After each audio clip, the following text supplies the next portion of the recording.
Ladies and gentlemen, welcome, and thank you for joining today's web conference, the Market Surveillance Committee meeting.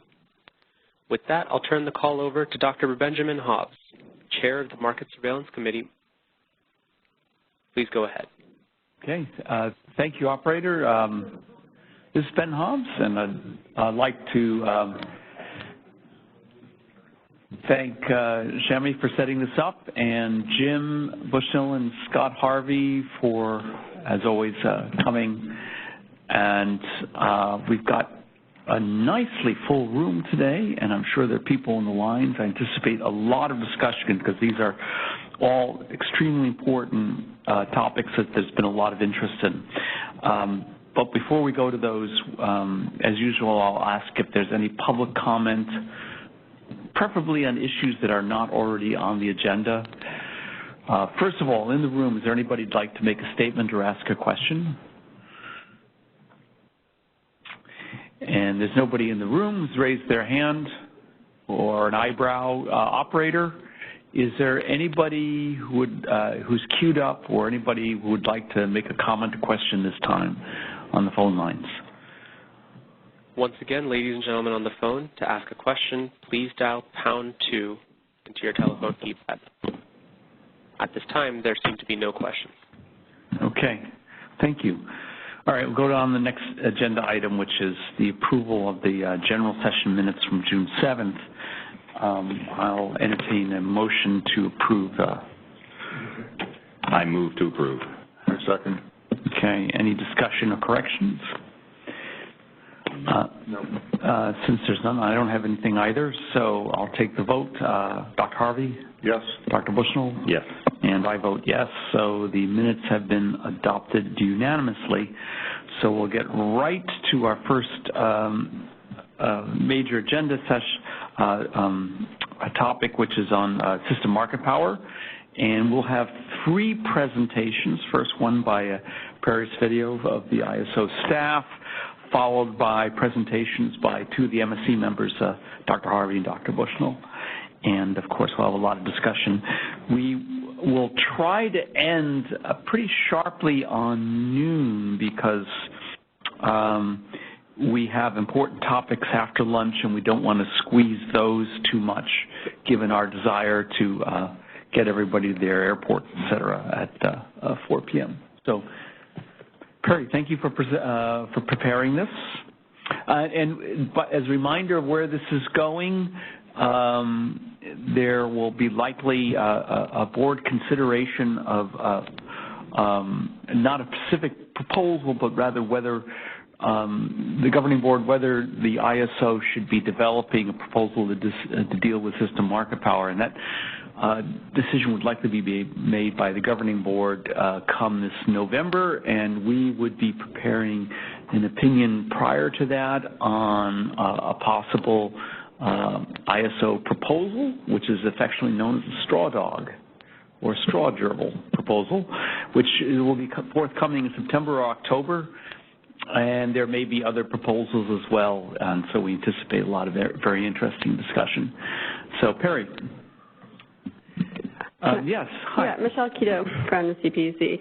So could you just explain to me why we're doing it in this fashion? So I'm curious why we are asking for an MSC opinion before there's actually a straw proposal. We open stakeholder initiatives all the time where you guys don't know even which direction you're going in. So I find it interesting that the bar is so high for this particular stakeholder initiative that is not the case for other stakeholder initiatives. Can you just explain your thoughts on that? So, my understanding is that what would be presented to the board will be something broad outlines in terms of who might be mitigated under what circumstances, but not the details. And the ISO staff can speak to this, but my sense was that before fleshing out the details, they would like to have an approval and thorough hashing out of the general principles. But Perry, would you like to say anything to address Michelle's question, or Greg? Yeah, I think, the idea is that we would continue to work over the summer looking at, potential design options for system market power. Depending on what design option we come up with, those have different pros and cons to the market, and we want to make sure that we thoughtfully think through those potential ramifications and potential benefits. I think we are being very cautious about this. We do want to be moving forward, but this is a a type of design that's not done anywhere else. We've been pretty much under the assumption that at a system level we've had competitive conditions, and there are different potential impacts that could occur to the market, both pro and con, from doing this. And so that's why we think it would be beneficial for us to, and we're calling it a straw dog, tongue-in-cheek there, but it's really a kind of a higher level design so that we have something for the MSC to consider. They could put an opinion on that as to whether they think that design is in the right direction, that they think that, or they may come up with what they believe would be a better design, and then based off of those options, considering at the end of the day, do we believe that going forward with something like that would provide more benefits than potential harm to the market going?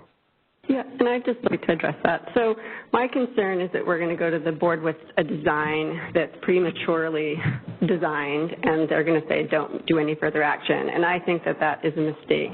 So I think we have initiatives that we have undertaken for years. So, give FRACMU, we've been working on FRACMU for 3 years. We have a stakeholder initiative. We continue to discuss the problems, and in my mind, the problems to FRACMU pale in comparison to the potential problems associated with system market power. So I think to prematurely sort of cut the legs out of this, which I kind of anticipate is what's going to occur, is a shame. And I don't feel like other initiatives had this kind of scrutiny at the outset and didn't allow for the stakeholder time and development that I think this deserves. So I just want to say, it's your sort of second point up there, and are there other circumstances where you guys have come up with this straw dog proposal and put it to the board before you've decided whether to open an initiative? Perry? I can't think of one in during my time here, but no. But similarly, we did a similar process last year with the congestion revenue rights, where we did an analysis trying to determine whether changes to the market were needed and whether we thought those would be beneficial. We did a number of workshops before we actually launched into initiative. I think this is very similar to that. We don't believe this is. I think this process, it's important to take into account that it's not necessarily delaying any implementation of system market power mitigation. We would be moving forward the same way had we had a formal initiative underway. We just think it's prudent to be looking into this further, since, this is a very new type of concept, again, that hasn't been done in any of the other ISOs. Particularly for an ISO like California that's very dependent on imports, we want to make sure that there aren't any unintended consequences from the potential design that comes out of that. And we also need to look at, implementation feasibility, what's possible from an implementation standpoint. So by looking into that further over the summer, we believe we can then provide a good, sound recommendation to the board in the November time frame as to whether we think it's appropriate or what are the appropriate actions we should take moving forward on this. So, that's the plan. And, again, we think the MSC has a big role in this as well. They'll be providing their independent opinion on this to inform the board at the same time. So there's not necessarily contemplating a formal board decision at that time. It's more of a briefing, giving them updated information as to what we've learned over the summer here and how we recommend moving forward after that. Okay, just a couple of points. So with regard to implementation, I would say you can't really know the implementation and how hard or difficult it is going to be until you have a fully formed proposal. In addition, I sort of feel like, CRRs wasn't really something that the CAISO was really excited about doing. And here I feel like when you say prudent, are you saying for the customer or prudent for our neighbors? So I think these are both important to consider when you think about this. So those are my comments. Thanks. Okay. Thank you, Michelle and Greg. Perry? Thank you, Chairman Hobbs. So we've basically covered this slide, and what we have in this slide deck is, sort of a straw system market power mitigation design, and we have kind of questions throughout on each of these individual design elements, and we plan to be working on this through until November, when you guys give your opinion to the board, and this will hopefully give you something to help us weigh, at least at a high level, the costs and benefits of doing this type of mitigation in our market. So at a high level, we're going to walk through some design elements of a system market power mitigation, and we have sort of key questions to ask throughout. First, there's a screen for uncompetitive conditions, and for this screen, we really need to decide which markets to apply the screens, how to determine if we're import constrained, how to calculate our residual supply index in the real-time market, and under what condition mitigation would be acceptable. The second design element in any mitigation scheme is to determine the resources to mitigate, and sort of the key question on our mind as we tried to outline this design was if it's appropriate to mitigate voluntary supply in our market. The third design element is how we can come up with an estimate of resource costs, particularly for import resources. So that is the key question under the estimate of resource cost design element, which is how to create a reasonable estimate for import resource costs. And we're going to lay out those, what's on our mind as it relates to those questions throughout this slide deck, and we're hoping that we can have a discussion about it. Perry Michelle Keto from the Energy Division. You just said the residual supply index for the real-time market. Is that what you meant? Sure, yeah. Okay, thanks. So we've come up with a sort of what I would call a blended residual supply index that we had for the analysis that we did this year that uses day-ahead market bids and our estimate of demand in the real time to kind of come up with this overall picture of if we feel there's market power or not. What we need to dive into here is the strict definition of how we would calculate a residual supply index in the real-time market using real-time bids, using ramp constraints. We're going to get into that in a slide here. I wouldn't say that our previous metric is maybe that's the right way to do the RSI metric in the day-ahead market. I think that we're still having discussions about that. Okay, so on to the first design element, which is the screen for uncompetitive conditions. I'm having trouble with this clicker, so I'm going to try to go to the mouse here and hopefully it advances. No? Okay. So the first big question is which market to apply the screen. We have a choice here. We could either apply the screen only in the real-time market or apply it to both the real-time and the day-ahead market. I think it would be off the table to only apply it to the day-ahead market. So the idea behind screening in the real-time market only is that we need to first ensure that our real-time spot prices are competitive prices and that market has a competitive result. And our thinking right now is we're leaning towards the real-time market only here, and that's because if we can ensure that the real-time results are competitive, then in the day-ahead market we have elastic demand and convergence bidding, which would limit the ability of anyone to exercise market power in the day-ahead market. To the extent that a supplier would try to exercise market power in the day-ahead market, we could rely on elastic demand, and our initial concern here was, well, then, demand would just buy less in the day-ahead market and shift the problem to real-time. Well, that problem's solved here if we're mitigating the real-time market. Allow them to shift the problem to the real-time market, and we'll mitigate in the real-time market. So on this question, we're really leaning towards real-time market only system market power mitigation. Hey, Perry, Michelle Keto. Sure. So can you explain it to me? So let's say that demand says that they don't want to buy at that price. Will CAISO pick it up in one of its residual, I don't know what they're called, but like out-of-market buying from importers? We would only pick up, we would do like a residual unit commitment. Given today's market design, we would do a residual unit commitment up to our demand forecast. So, and that just gets you the units committed, not, But what about those price. imports? So there's something that you guys also do, that you take imports out of merit order in the day ahead, right? I don't, Brad, do you know what she's talking about? I think you're referring to a form of exceptional dispatch.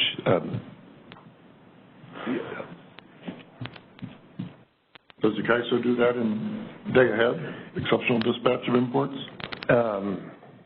Yeah, I don't recall. I think it's usually a real-time. Michelle, I don't think we want to push real demand out of the day-ahead market. I mean, the idea is we want to have demand in the day-ahead market, don't we? I mean, we want to have a real unit commitment based on demand, and schedule resources and not be waiting to see what happens in real time. So I think it's almost more important, at least not equally important, we have mitigation to mitigate in the day-ahead market and not have a design which pushes people into real time to withhold their supply and then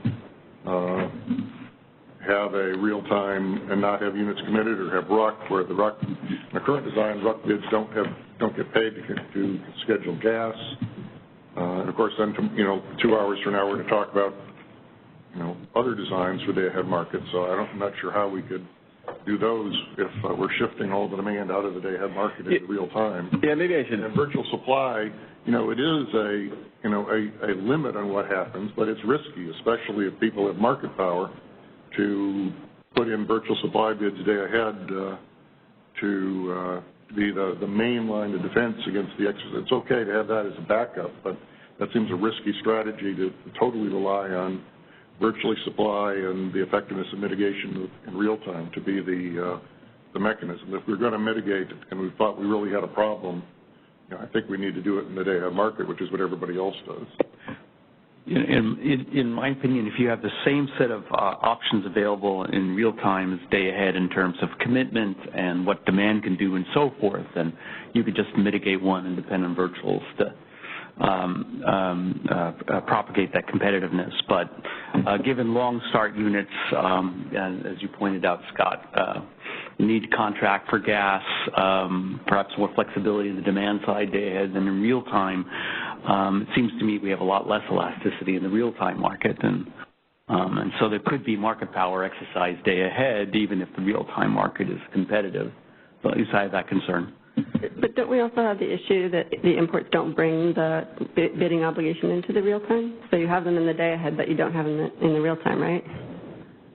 Well, the imports that clear in the day ahead do have, financial incentive to participate in the real-time market. Right, but if they don't clear in the day ahead, they're no longer in the real time, right? Well, some of them can come and bid into the real-time market. We don't prohibit them from participating in the real-time market. Go ahead, Mike. Yes, Mike Castellano, Energy Division of the CPUC. I'm going to hit on one of the things that Scott just said about what we're going to talk about in 2 hours. Each of the CAISO's proposed ideas and most of what's been bandied around for day-ahead market enhancements sort of restricts, the ability of load to not buy in the day ahead. So if the CAISO is seriously considering moving forward with day-ahead market enhancements, then I think the idea of not mitigating in the day ahead for something like this would be, kind of dangerous, because you're either going to have, in the options that make sense to me, you're going to have a day ahead flexible ramping product, and the options that a lot of other people have been talking about a lot, but which I completely disagree with, you're going to have some sort of, reliability capacity that is going to force all kinds of things into the day-ahead market. And if you don't have system market power mitigation at that point, then it's going to be an even bigger disaster, I think. All right. I think, Wei, you had a comment or question? Wesley from SC. I just wondering if you have market power mitigation or market screening on end competitiveness in real-time market, what stops you from applying that same process to the day-ahead market? You already have it in the real-time, why not apply it to day-ahead? Right, so the real-time is going to be based on as we see it, the real-time, the demand side of the equation for the RSI in the real-time market can be based on that inelastic demand forecast that we're procuring energy to meet in the real-time.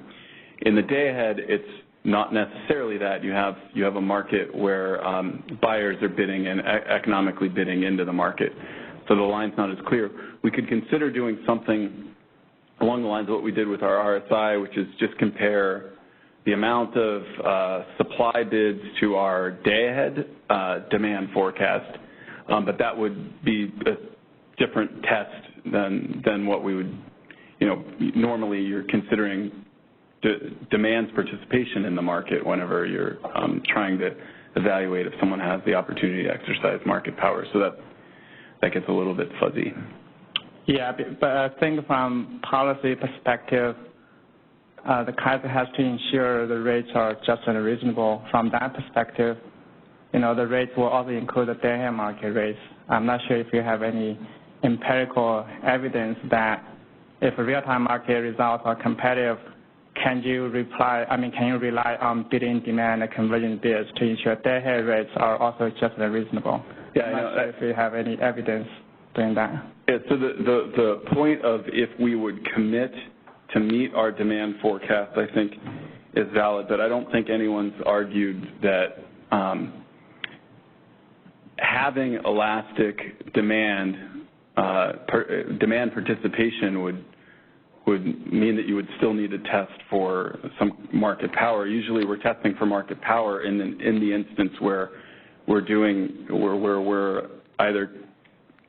clearing energy to meet an inelastic demand, and that's just not the situation in the day-ahead market. That's why this design decision is giving us a little bit of pause for the reasons we have here. Yeah, let me just push back a little bit on all this in the sense that I do think the idea behind the real-time only is not necessarily that there would be shifting of all this demand to real-time. In equilibrium, the idea is that there isn't really an incentive to do so. Now, it does rely on that equilibrium sort of emerging, but the incentives, absent this, how it fits with the day-ahead market design is something that we'll definitely have to take into consideration, because that sort of limits the ability to move purchases to some degree, and that's where the concern would come up. But absent that, then the logic does flow that if there's going to be a mitigated price in real time, and my sense is here that it could be a pretty big difference between the mitigated price and the unmitigated price in the circumstances that we're talking about, that there should be an incentive to take those positions that would both convergence bid the real time to the day ahead and avoid the need to shift a lot of the demand. Except for how this day-ahead reliability stuff might come into play there. Can I just have a quick follow-up? So this is Weidel from SC. I think we're talking about the convergence bids. I think the CAISO has another initiative called Price Performance Initiative or Analysis Initiative. I don't think you could see the convergent bids actually converging day-ahead price to real-time prices. I think in theory it may work, but I think over the last maybe a decade or so, I don't think that day-ahead and real-time price are converged perfectly with the conversion bids in place. So just a thought. So maybe I'm not understanding this. So why do we do local market power mitigation in the day ahead and not only in the real time? And why would we do something different here? Yes, I think this gets to what we were talking about last time on when you're talking about local market power. There's a structural, or there's a thought that there's a structural or regulatory burden to new entry into that local area, whereas here we're talking about system-wide. There's no theoretical barrier to new entry to the market, so we don't want to be setting any price signal that's not going to, in the instances of true scarcity, that wouldn't represent the scarcity. I guess, so the way I think what we need to keep in mind in this discussion, and I'm just sort of throwing out because everybody seemed to be merging in one direction, that I think that in this case, the day-ahead and real-time market have bigger differences or more significant differences than we would if we're dealing with the local power within the CAISO system, and it largely has to do with the availability and incentives of import bids, how they differ between the day-ahead and real-time market, and whether we're thinking about the same scope of potential competitors in day-ahead and real-time. I think that looks different when we're talking about a system-wide circumstance than when we're talking just about local market power mitigation. But I'm thinking the hypothetical, suppose we really have market power. Suppose the ISOs, suppose the line from the Pacific Northwest is out for maintenance and we're completely constrained coming in on Malin and Palo Verde derated. Suppose we really were really tight, there were no imports, and somebody really had market power. Would virtual supply be effective in constraining the exercise of big-time market power if someone had it? It would put an upper limit on it, but I think that would be so risky. I don't know. I think it's a reasonable question to say that virtual supply would be completely effective in that situation. It would be so risky that, especially for a material amount of supply were withheld, it would put an upper limit on it, but would that upper limit be sufficiently, restrictive to be workable? I think I have concerns about that. Yeah, no, I mean, you raise a good point, and I think it's hard to make this sort of discussion completely separable from some of the other discussions. Like, are we talking about an import constraint just being completely out or binding versus really market power, right, as opposed to is it just people bidding out versus an absence of bids? Yeah. And I do think that sort of interacts with this question as well. Mike? Yeah, I was just going to bring up the point, sort of agreeing with Scott there, that the other thing about virtual bids is, we talk about price convergence. They are, that one of the limits on that price convergence is the sort of handful of other charges that virtual supply has to face sort of after the market in the real time, RUC charges and things like that. Those are not sort of easy to quantify necessarily while you're bidding, especially if you're bidding on a day where things are very unusual. So I think that sort of puts I don't know, higher or lower ceiling, depending on how you're describing it, on the ability of virtual bids to sort of eliminate that that market power. And I would also say, the virtuals are one thing, but when we're talking about, comparing or talking about inelastic demand and elastic demand, but yes, the demand that's put in the market in the real time is completely inelastic. I don't know that the demand that's in the day-ahead market compared to anything else other than that, hardline number that's in the real time, I don't know that the demand in the day-ahead market really qualifies as elastic. It can still be relatively inelastic compared to, supply elasticities and other things like that. And, compared to a lot of other markets that we see, I think it is pretty inelastic. So sort of just from that standpoint, I think calling it elastic demand, is a little bit of a semantic rabbit hole. Yeah, it's elastic only in comparison to the real time, which is truly inelastic, I guess. I just, maybe we're already using up our time on the first bullets here, but I do think we want to keep in mind, too, whether we're trying to, these discussions about whether virtual bids do converge markets, I'm sure it's not perfectly happening, but are we talking about trying to avoid the $1,000 price when there isn't really scarcity and the DEB might be $300 or $400 for the marginal unit, in which case we are talking about a pretty big differential there. Or are we talking about trying to, wipe out $5 of system market power? So I think that also plays into this question of how far we want to go into the day ahead. Operator, can we go ahead and take the call on the line, please? And as a reminder, please make sure you announce yourself with your name and your affiliation when you're asking a question. Thank you. Caller, your line is unmuted. Hi, good morning. It's Mark Holman with PowerX. A couple questions, a couple thoughts. I guess when I think about this issue and I think about what you do in the EIM in terms of local market power mitigation at a BA level when you have import congestion, I can see that analogy here, especially as the CAISO grid becomes more dependent on imports in the year ahead. So as an example, if you had NP15, a circumstance where an NP15 COB, the major tie was full in the import direction, transfers from SP15 to NP15 were congested such that NP15 was an island, and you had a 3 pivotal supplier test and then said, now I need to mitigate for local market power in the NP15 zone. And similar in SP15, if you had Palo Verde and Knob full in the import direction and there was congestion between NP15 and SP15, you'd say, well, the SP15 region, let's do a 3 pivotal supplier test and potentially mitigate for local market power. And the CAISO BA as a whole, if you had COB, Knob, and Palo Verde all congested in the import direction, and you did a 3 pivotal supplier test and said, I have local market power in that BA, that would be very analogous to what happens in other BAs, and the internal supply within the constrained zone will be mitigated. And we can see the potential for those circumstances to rise as the grid mix continues to change and imports continue to increase into the CAISO BAA. The part that I really struggle with, though, is how you mitigate for potential market power when the imports are not constrained.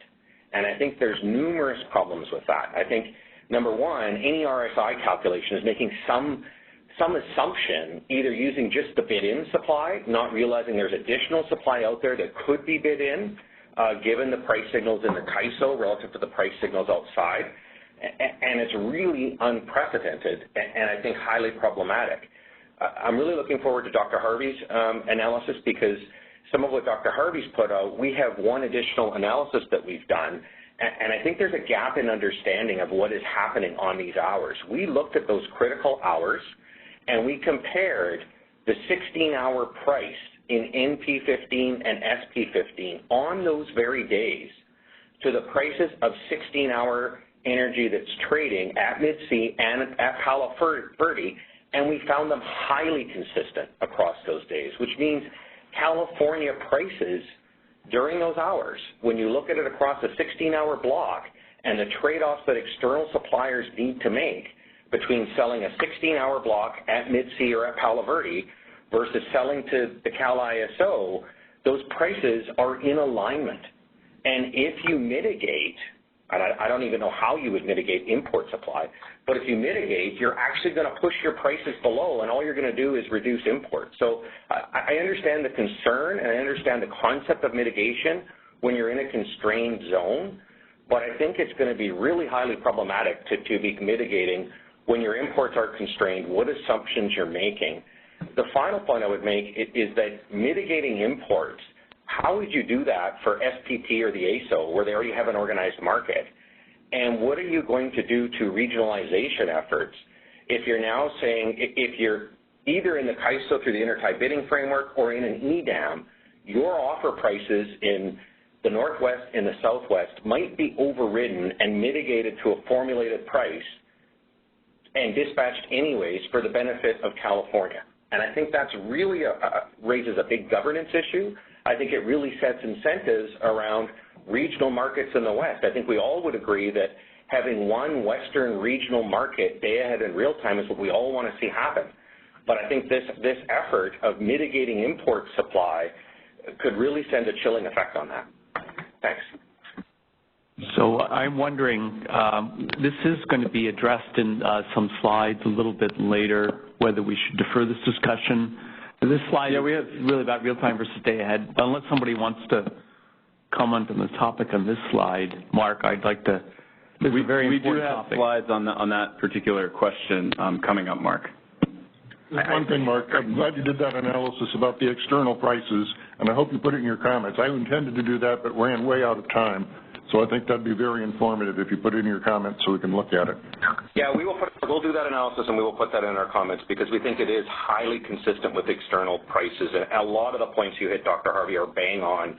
That when you talk about three-part bids and unit commitment, entities are doing that trade-off in the morning. They trade in the bilateral markets in the morning for 16-hour blocks, and they're looking and they're saying, if you've got a $50 generator and you can sell at Palo Verde or Mid-C and the price is $200, you're making $150 gross margin across 16 hours. They're comparing that against their expected price of alternatively making sales to California. And yes, you may see some high prices in a handful of hours in the evening peak, but when you look at the trade-off for generators, it's exactly consistent.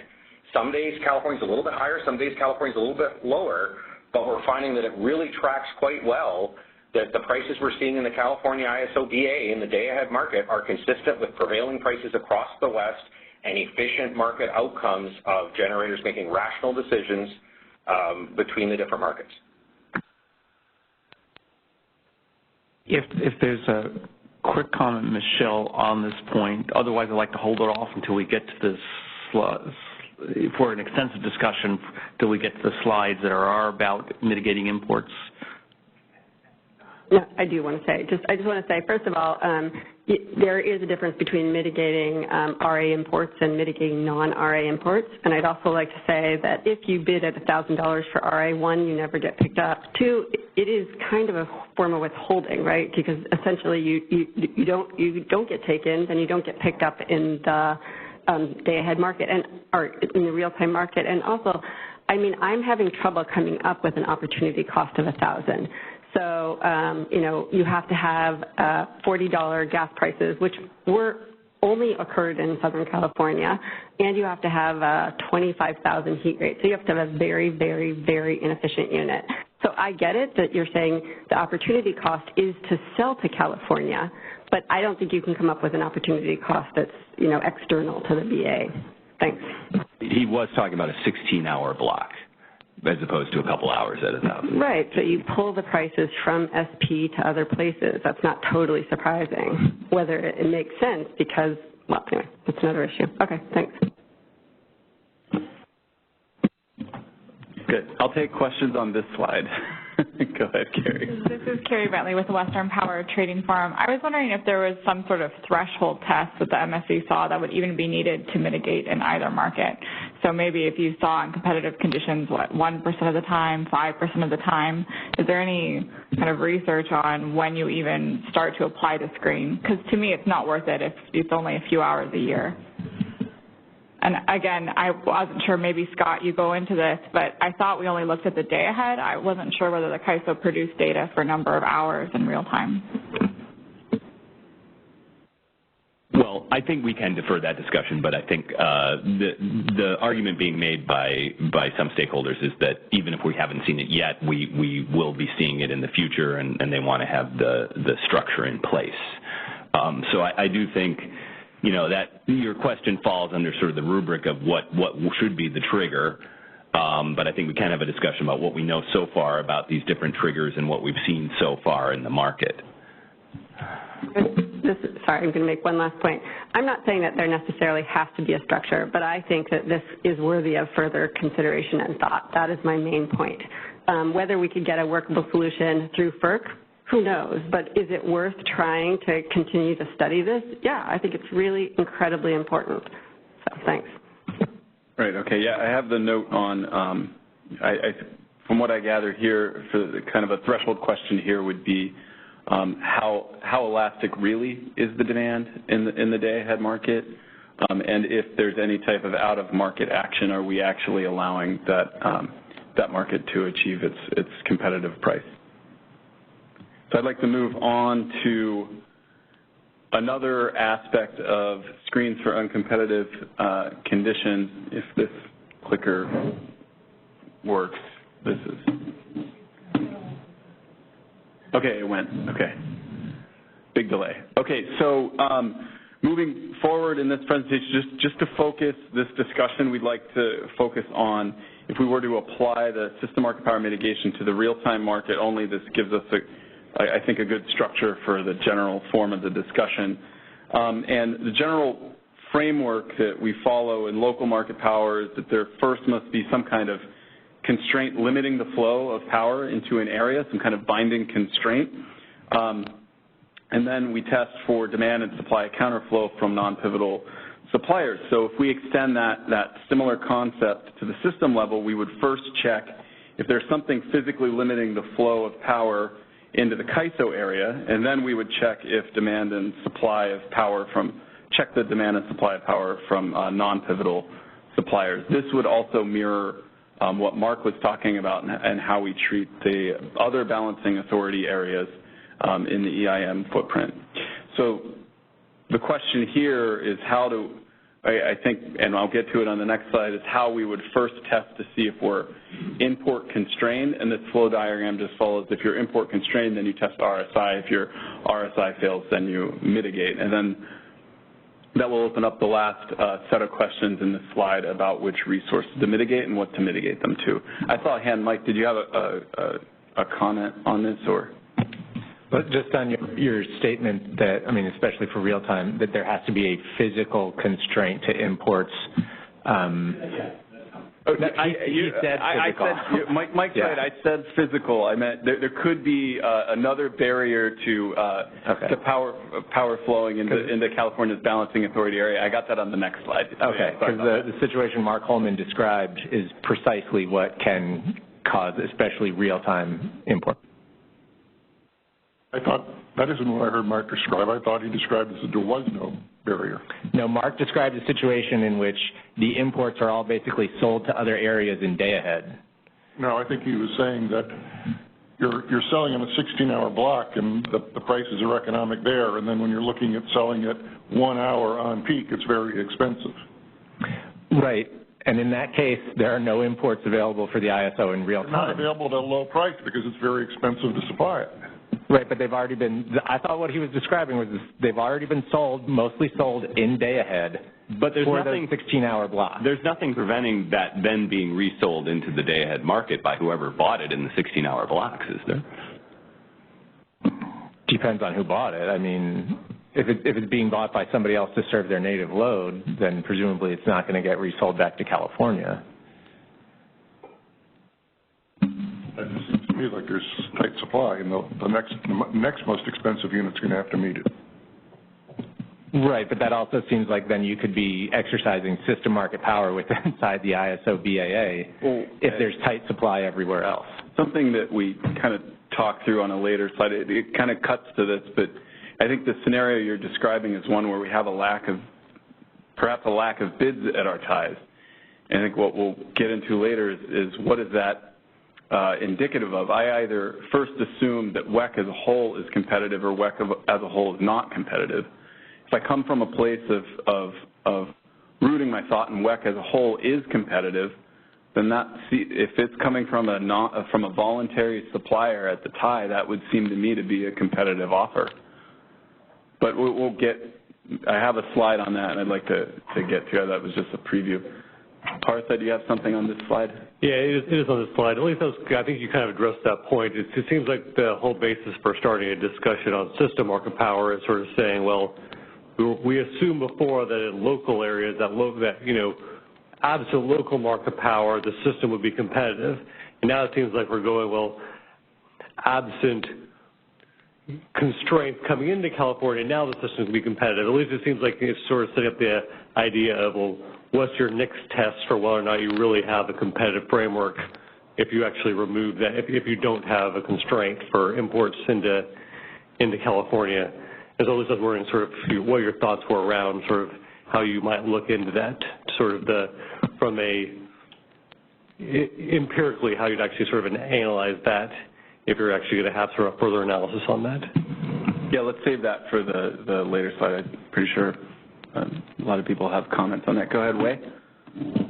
Just to clarify questions here, Wei from SE. So when you say the physical constraints, Does this apply to the day ahead and real time, or just you're talking about real time? Yeah, so for this, the remainder of this discussion, just to kind of focus the discussion, we'd like to first figure out real time. Whether we do it in real time and day ahead, we think we should first figure out exactly how this is going to work in the real time market and then work our way out from there.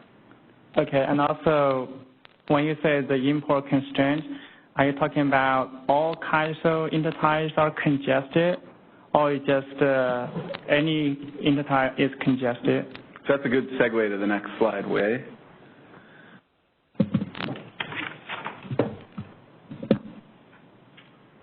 I went too far. Okay. Okay, so the question is, well, how do you determine if the CAISO is, quote unquote, import constrained? And the first question that comes up is, in what ways can we be import constrained? We see three different ways in which we could look import constrained. The first is that we have physically binding import constraints. And this is kind of, when people think of this, they say, oh, is every single tie full and you can't possibly get any more in? This is kind of what people first think of when they think of import constrained. But there are two other scenarios that could be limiting the flow of power into the California Balancing Authority area. And the first could be internal congestion on the inside of the ties that limit the access to the external power, or external congestion limiting the access to external power. So one thing that I think Mike brought up is that's not in either of these three. Well, actually, it could be shown under the third point, which is we could be potentially import constrained due to external constraints. That is the lack of supply bids at the tie. That could mean something else, non-physically transmission-related external. That would appear to us as a lack of supply bids at our tie. And we do have some questions on what that would represent and what our assumptions have to be. So we try to brainstorm a way of where we might be able to capture all three of these, and that is we have some internal constraint limiting our access to west-wide supply. We have the tie itself limiting our access to west-wide supply, or if we have some external constraints limiting our access. And our first thoughts on this is to compare. We could leverage our existing local market power mitigation run in the real-time market and avoid additional computational passes. If we can use the data from that run to compare our CAISO Balancing Authority area power balance constraint shadow costs to those of all other EIM areas in the real-time market. And where ours is higher than all other EIM areas, that would indicate that we're having trouble accessing cheaper supply outside, and therefore something must be constraining us in the import direction. This is similar to what we do with the EIM entities where we test their power balance constraint to system power balance. Perry, so you said this captures all three of these bullets, but I guess I'm trying to understand what happens to the relative power balance constraints in the case where there isn't really binding congestion, but there is a lack of import supply bids. In the existing framework for EIM entities? Yeah, I guess, or where this is going. If in fact the power balance constraint is sort of the metric upon which we're measuring isolation. I guess my intuition was that if we just run out of supply bids everywhere, that everybody's power balance constraints go up by the same amount, and so it wouldn't be an isolation of California by this metric. For the lack of supply bids, that's a good point. Is that correct? Or no, I really don't know. Our initial thinking on it was that the lack of let's say, import injections into our balancing authority area would manifest itself in us seeing our prices as higher than elsewhere. Remember, there's two things at play. Yeah, go. Sorry, it's Mike Castellano, Energy Division. So if this were to happen where there were just no other supply bids, say we're just EIM, we can't get anything from outside, the CAISO/system power balance constraint is going to be set at basically whatever the marginal resource is that's serving California. And then all those other EIMs are going to get set by whatever the marginal resource is serving each BAA. So if, we could theoretically be, we could be constrained in there, and CAISO doesn't necessarily need to be the highest in that situation. There could be some other areas that are actually higher than CAISO when there are just no BAAs or no bids out there. Mike, this is in the absence of congestion? I thought what we were talking about was the absence of external import supply. So like correct, but no binding congestion. So there isn't congestion. We just don't. We're lacking import bids. Or okay. So yeah. Okay. Are we talking about no bids on the interties, or no congestion on the interties, or no congestion on EIM transfers? Good question. I'm not sure. I think we should work through both cases. Yeah. So both the transfers and the import bids compete for the import capability on each tie. So I think either would result in us seeing a higher power balance constraint shadow cost in our area. So if there's no congestion within EIM, then that means all the prices are the same everywhere, right? But I think what's more likely to happen would be a situation where there's no congestion on the interties, but there is congestion within EIM transfers, because those, on some ties, they compete with sort of the whole intertie market. There are other places where they just have limited rights. And so, sort of maxing those out is a lot easier, and we do have, some known variation in prices, particularly at various times of the year and things like that, where, CAISO resources tend to be a little bit higher priced than whatever's serving the margin in Arizona or one of the other areas. I think going down this route for system market power does have some issues, though, because you get into a situation where you're basically looking at whatever's being marginally, if you have a lot of congestion in EIM, but none, say you just have no bids showing up on the sort of traditional interties, then you're really just looking at what's the marginal resource within each BAA, and ascribing California having a higher priced marginal resource than everybody else to market power at that point is pretty tricky. I think that's a bit of a stretch. Okay, thanks. I think that I don't fully understand still, but that helps a lot. And I do think I would like to establish kind of what the comparable EIM outside non-California balancing area sort of policy is, and because my sense is it's in a way stricter than what we're doing in California, and sort of at the very least kind of bringing those into harmony makes sense. And I think we're asking about a question about whether we go beyond that, and I'm not sure if sort of on a rules-based sense whether we can go beyond that, or whether we would have to sort of tighten up everywhere if we did. And so that's an overarching question that hopefully we can revisit. The mitigation in EIM will get triggered if there's a transfer constraint that monitors the overall transfer into the area. If that is binding, then we mitigate the internal resources. That's in addition to individual constraints within the BAs, which we also apply local market power mitigation to. Right, and it's an EIM transfer constraint you're referring to, right? Yeah. Constraint. So what's different here is that we have the EIM transfer and we have import bids at our ties that are competing with those transfers. So the EIM transfer in market power mitigation right now is modeled by the BAA-specific power balance constraint shadow price. So it does not have to be true that the actual EIM ties into a given BAA have to have any activity on them at all. The BAA can still be isolated from the system-wide price in other ways. That's a good point.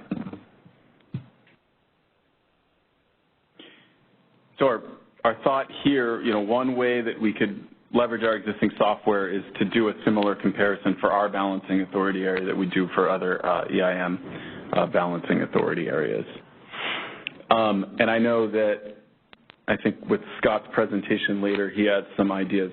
There's different designs you could do. You could check just your major ties to see if any of the major ties are binding. I think Mark Holman on the phone said you could check your major ties and your internal transfers between north and south California. So there's a lot of options. What we were trying to do here is hone this in on something that is comparable to what we do with EIM, balancing authority areas, and in a way that we think we could leverage our existing software for a smoother implementation. Remember, if we have congestion between north and south in California, we're probably going to trigger mitigation anyway. We're going to trigger local power mitigation in Southern California. So but there are issues where if we were constrained on imports, that wouldn't trigger mitigation. But that's a difference that you could change that and allow the 3 pivotal supplier test to be triggered by congestion on imports. Just to be clear, that's not true, right? Local market power isn't mitigated because of the north to south constraint. It's only mitigated in the local areas, and the only 2 local areas are LA Basin and IV. No, that was in any constrained area. No, It's done by transmission constraint, but Michelle is right in that path 15 or path 26, either of those are less likely than a lot of other constraints to cause mitigation because there is competitive. If you just have right, but that's because they're competitive. So right. They would pass the 3 pivotal supplier test. But I'm saying if they didn't pass the 3 pivotal supplier test, they would fail and they'd be mitigated. Right? We're not talking about mitigating when there's no possible market power, right? That's a good point, Scott. Yes, sorry, can I wait up and say, even in that scenario, I think the 3 pivotal supplier test passes in, say, in Southern California area. If you put the same constraint at the system level, maybe different result, right? If you what?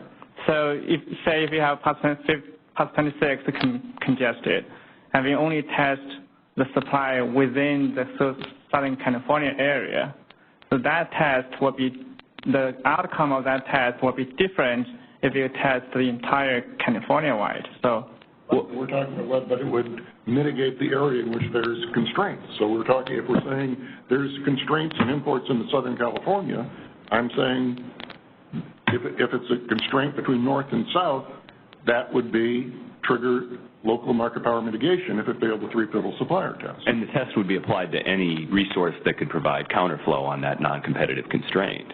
But a constraint in imports from Palo Verde wouldn't trigger mitigation. Yeah, I was just saying the RSI test itself, whether it's below 1.0, that outcome could be different if you apply that to the entire California. And you're concerned it might actually be less competitive at the system level than at the narrow level. It really depends on the concentration, right? So.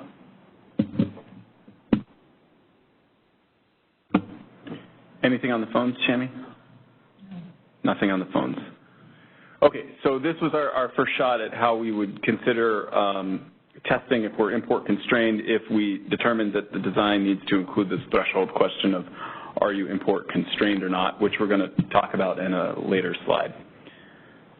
Just on that, yeah, do you want me to go back? You could imagine in a complex network that some remote BA in the EIM has a higher price than the ISO, but all the neighboring BAs, the ISO, have lower ones, right? Right. We would that might be too restrictive, that first bullet under the second one. The ISO balancing area constraint might be higher than all the neighboring EIMs, but there might be some remote balancing authority. And okay. So is the point there, if it has to be higher than all other, take kind of the word neighboring.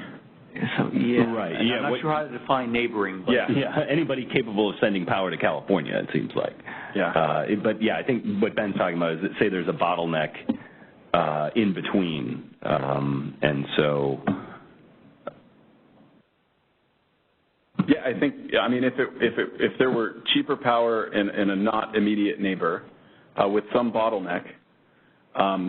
We may see that as, our cost being higher because we can't access we see it all the time. If you look at the data on, real-time dispatch, you see Puget Sound and Seattle City Light are often constrained down relative to California. So there's always, it's almost, it's typical that we don't actually have the entire EIM as unconstrained. And so that, you could ask a question, well, how much of the EIM needs to be unconstrained before we say it's competitive?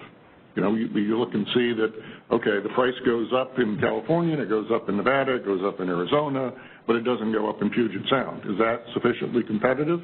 If it goes up in PAC East and over 50% of the WEC, or suppose it goes up even in PAC West, but it doesn't go up in Seattle.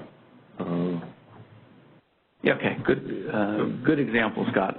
And yeah, again, I guess maybe you could just point me to. I'd like to remember the details of how this would work under, or how this does work under the existing EIM. Is it all other BAs have to have a higher price, or it's relative to California in that case? It's relative to the quote unquote system. Which is the EIM system. Anyone grouped in with the California. So anybody higher than that one is mitigated. Yep. But remember, the system SMEC, you got to be careful of that, because if there's congestion within California, the CAISO SMEC could be higher just because San Diego is higher than the rest of the state. So you could have no congestion into California, and the SMEC could be higher if San Diego is constrained. So that's one of the things that gets tricky in how you trigger mitigation, because you don't want to trigger mitigation, system-wide mitigation over all California if actually it's only San Diego.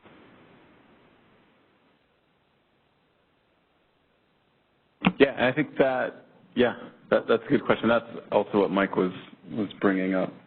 Is if we tested in this manner of just comparing power balance constraint shadow costs, you could have an instance where our marginal unit, our competitive marginal unit, is just more expensive than neighbors, and that's not necessarily indicative of system market power.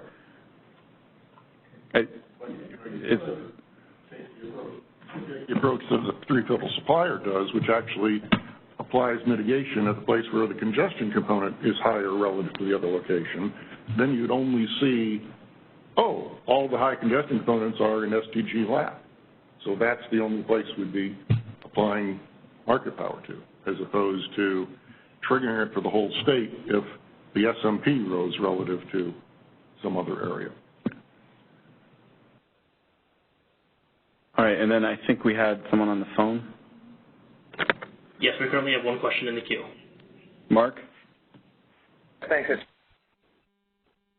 It's Mark Holman with Power. So I just wanted to clarify 2 points, because I think there was a little bit of confusion there. So the two separate distinct points, and I agree with this discussion about being very careful on the SMEC, because the SMEC is a weighted average price. You know, the simple example I gave, and I think it might have been identified in Dr. Harvey's presentation, if you look at Malin or Cobb as the northwest to NP15. You look at Knob as northwest to SP15, and Palo Verde as southwest to SP15. And you look at those three major ties. You could say, well, if Malin is constrained in the import direction, the transmission is full, either at the intertie or a downstream internal constraint, that you cannot take any more imports in at Malin, even if they were offered, regardless of whether they're offered or not, and you have imports from SP into NP constrained. Now you have the conditions to say, I am import constrained into NP15. What does my three pivotal supplier test say, and do I need to mitigate? And that is just another form of local market power mitigation. You can do the same for SP15 by looking at, can I take any more imports at Palo Verde, Knob, or from NP15? And if the answer is no, either because of congestion at the intertie or internal constraints, then you do a three pivotal supplier test on SP15, and you could do one for the whole BA if Malin, Knob, and Palo Verde were all full. And then you'd say, well, now I cannot take any more imports into the BA as a whole. What's the three pivotal supplier test say on the BA? That is really not about whether it's kind of your, on slide 6, condition 1 and 2. I think lack of supply bids, I just having a hard time understanding that. We're in a west-wide market. When you look at, again, when you look back at the data, and this was a separate point, let me give you the very simple example. If you have a $50 generator and the 16-hour price, let's say at Mid-C or at Palo Verde, is $250. Someone selling in the Northwest or to Palo Verde with a $50 generator is going to make $200 times 16 hours.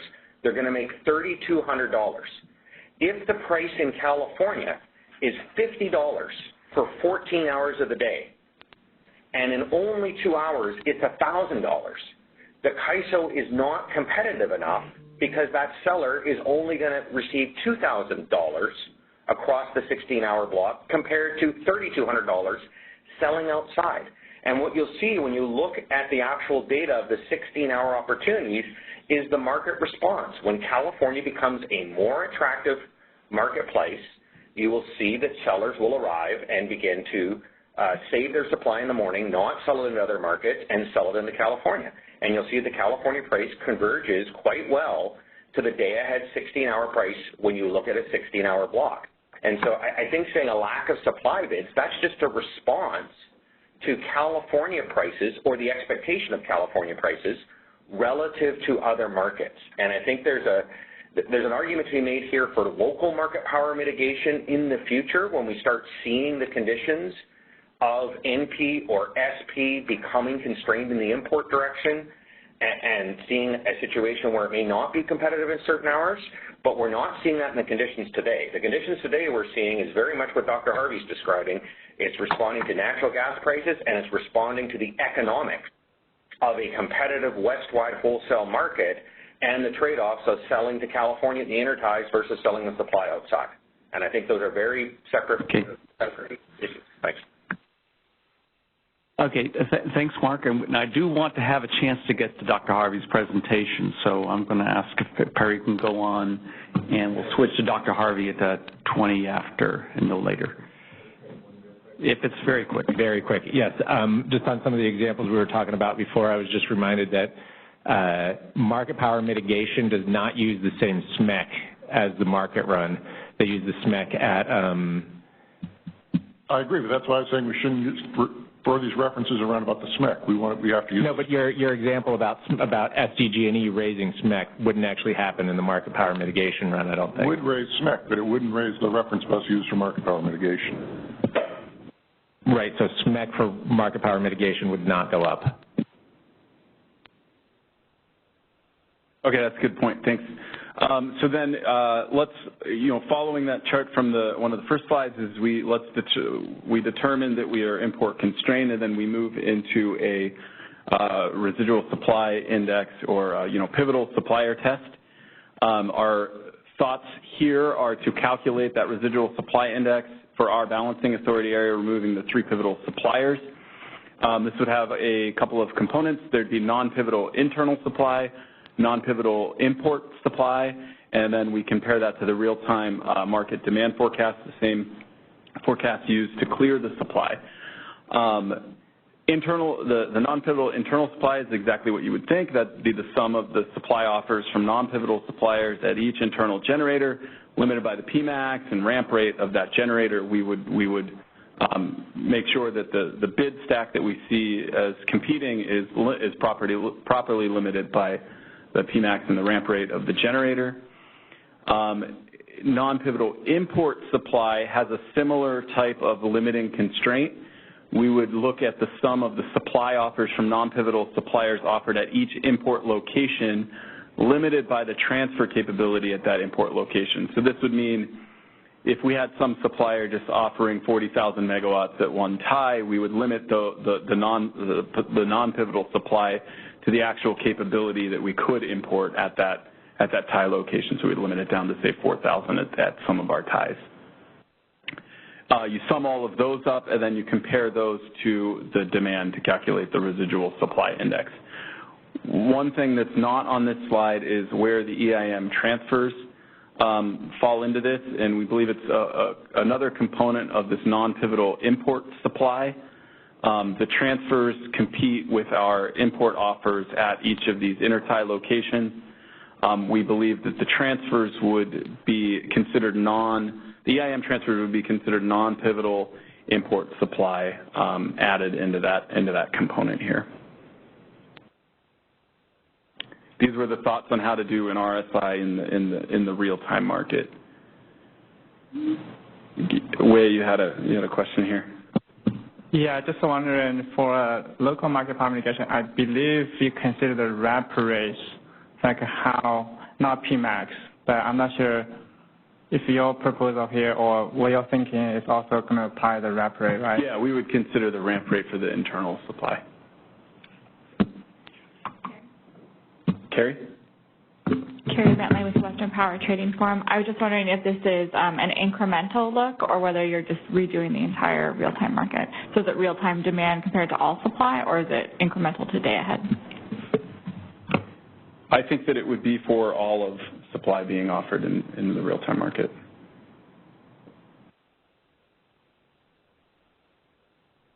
So this is an instance where if the offered non-pivotal import supply is less than the import capability, we may see this RSI fail.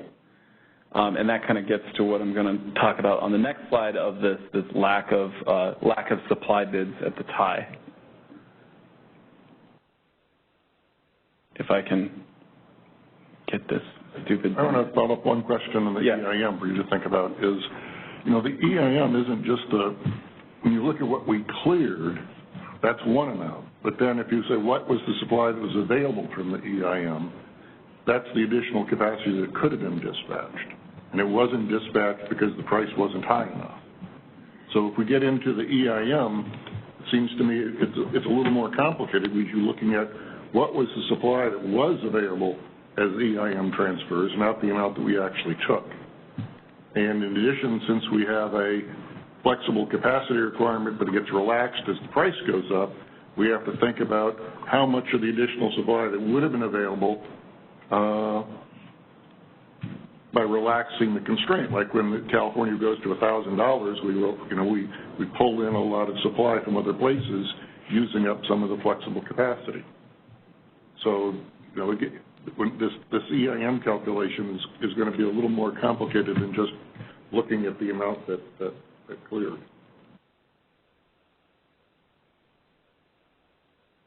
Okay. We have 5 minutes. So this slide kind of brings those two questions of import constrained and RSI failed together to determine if we would mitigate or not. So if we're not import constrained and the RSI doesn't fail, I think it's pretty safe to say we wouldn't mitigate. Our demand will have access to competitive West-wide supply, and our internal conditions are competitive. Where I think we were getting hung up last time we talked is on this second condition, which is why I put a question mark on the mitigate here. There was a discussion of if you're not import constrained, but you're showing that your residual supply index fails, would you mitigate? And I term this, consistent with the others here, that this condition would indicate that our demand has access to competitive West-wide supply, but our internal conditions are potentially uncompetitive. And I think this condition would crop up in the lack of supply bids at the ties. Yeah, I think maybe we should have started with this slide. This is kind of the crux of everybody's debate, it seems like, is whether, and I think we can all kind of remember what Mark has been saying on the phone. I think it basically is about this second row here. I do struggle with this because it does seem to imply that the system beyond California, that some, like either the EIM or the WEC even, is uncompetitive, which does to run counter to the market-based rate authority California was granted in the first place, which found that it was competitive. But those tests, are not the most sophisticated, and they don't necessarily apply hour by hour. So there could very well, within that set of those market-based rate authority tests, be hours in which maybe the WEC isn't structurally competitive. But we do have to ask sort of how far into mitigating the WEC is it prudent to go. And my own instinct on this is that I think we could try to, mitigate when import bids dry up in real time. This is where my concern about day ahead was basically related to this. If we're mitigating based upon a lack of import bids in the day ahead market, and we're mitigating the day ahead based on that, the concern is that maybe there are a bunch of bids out there that would actually show up in real time. And so if we are mitigating based on an absence of import bids, then that's where mitigating the day ahead market would be more problematic for me. If it is physical congestion, then I concede that I think that makes a lot more sense. So I think the trade-off here is we could mitigate when we run out of bids, but I think that is a circumstance where there is going to be competition for scarce supply. Now, is it true scarcity in the literal sense, or is it just that there's some people, there's different balancing authorities out there competing for the last few megawatt hours? But I do think we are going to be maybe getting some lower prices at times, but at the risk of getting a lack of supply. And most systems make that trade-off in favor of ensuring supply. And that's kind of where I see the crux of this going. Yeah, you're kind of talking through some of the discussions we had internally. We were trying to, if we start from the place of assuming first that WEC is competitive, there's a good argument to be made here that then I should not be mitigating if in this instance, because there is the demand internally has access to competitive west-wide supply at that point, and a lack of bids at that time should be indicating some kind of WEC-wide scarcity, and we haven't studied it whether or not we think that there is WEC-wide market power. We only looked at our balancing authority area. Yeah, and I guess the point is, do we want to be mitigating in a market where we're competing for purchases with other authorities that are not mitigating? We would get lower prices in the cases where we actually get supply, but there probably would be some cases where the unmitigated authorities get the supply rather than us. Hey, this is Mike Castellano, CPUC Energy Division. So I think there's a couple questions here that we have to think about. There's on the idea of whether or not the WEC is competitive. I think we also have to recognize, as Mark has described on the phone, that there are other constraints, and differences in how energy is traded in the rest of the WEC and in the ISO that sort of bring us away from perfect competition without necessarily saying things are uncompetitive overall. If everything outside of the ISO is traded in 16-hour blocks, then naturally risk-averse traders are going to have a tendency to take that when it's good, and then there's not going to be supply necessarily available for California. And particularly in real time, then that's going to give resources internal to California, not necessarily subject to congestion at that time, the opportunity to push prices up. I don't think the suggestion was that they won't sell in 16-hour blocks. I was thinking that they're not going to sell at lower price than they could get in the 16-hour block, but that if we make a really good offer for the two prices, they don't care about running their plant and emitting for all 16 hours if they can just make enough money in those 2 hours. But the point is, you can't expect them to sell, those two premium hours and reduce their overall revenues. Yeah, no, that's what I'm saying. That's consistent with what I'm saying. But then when we come into real time and we're trying to satisfy CAISO load, then the question comes up. Do the resources that then have to satisfy the CAISO load, which are going to be generally internal or already committed otherwise, do they have the opportunity to exercise market power under those circumstances? And I think that, while it's not necessarily the same as calling it uncompetitive from a traditional sense, the differences between how energy is traded in CAISO versus the rest of the WEC can create those conditions where some resources can arbitrarily inflate the prices they're receiving by their bids without the market sort of having any natural recourse at that point, short of a total redesign of the entire WEC market, which I think, I think it's safe to say that's out of scope for this. Yeah. So I would just make the observation, I think your comments apply much more to the real-time market than to the day-ahead market. Yeah.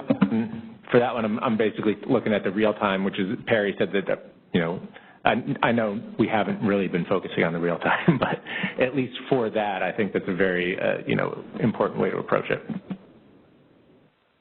All right, seeing that I'm out of time, I'd just like to quickly, I think a good thing to add on this type of discussion is the who you mitigate, and I'll just do the next slide, and we'll leave the what you mitigate to for later.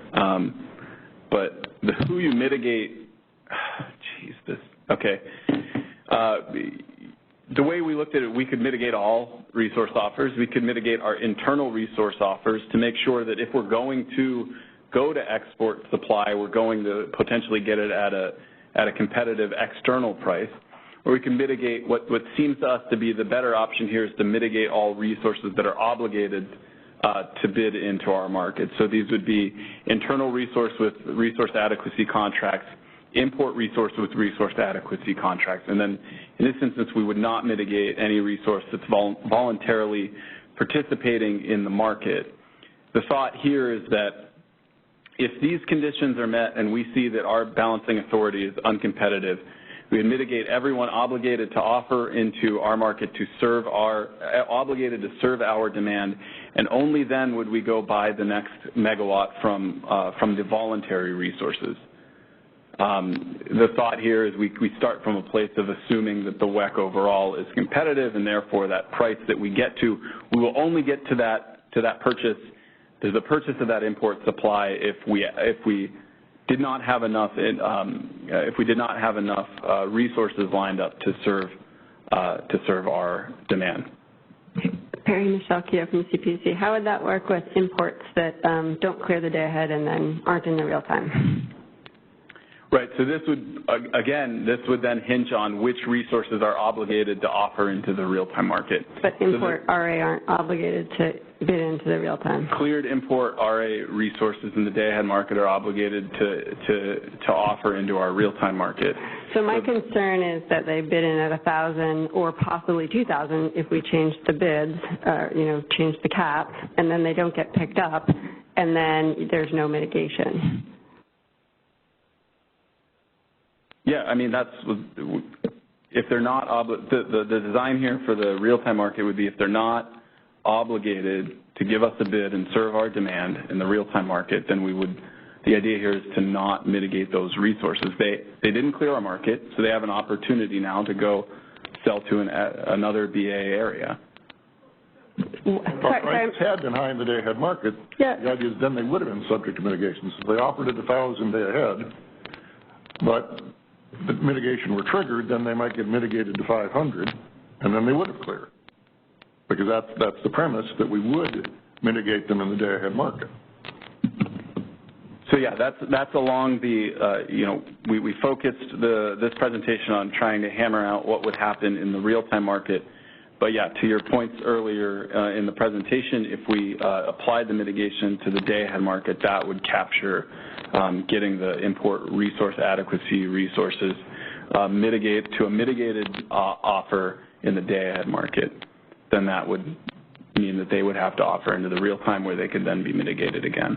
Is your point, if we don't equally apply the mitigation to both the day-ahead and real-time market, there may be some way to slip through there? Yeah.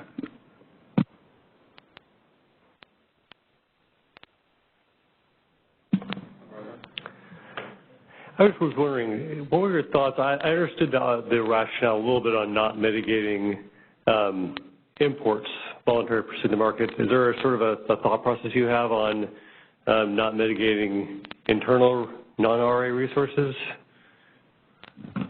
No, after we put that bullet up, we thought that we should really be focused on voluntary versus involuntary here. This was just trying to lay out kind of the thought process we used to get there.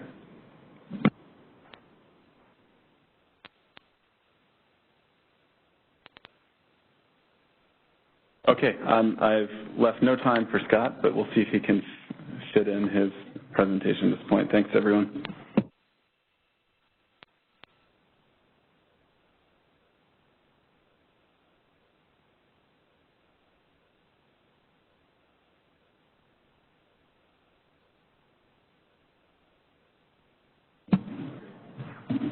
Okay.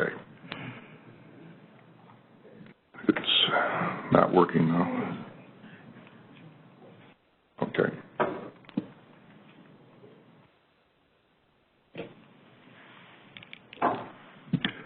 So I'm not going to talk about those slides.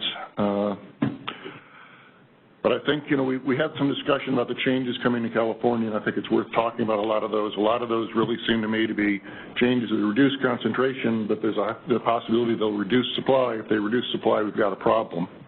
And that's whether or not we have market power mitigation. And one thing that I particularly think is important is the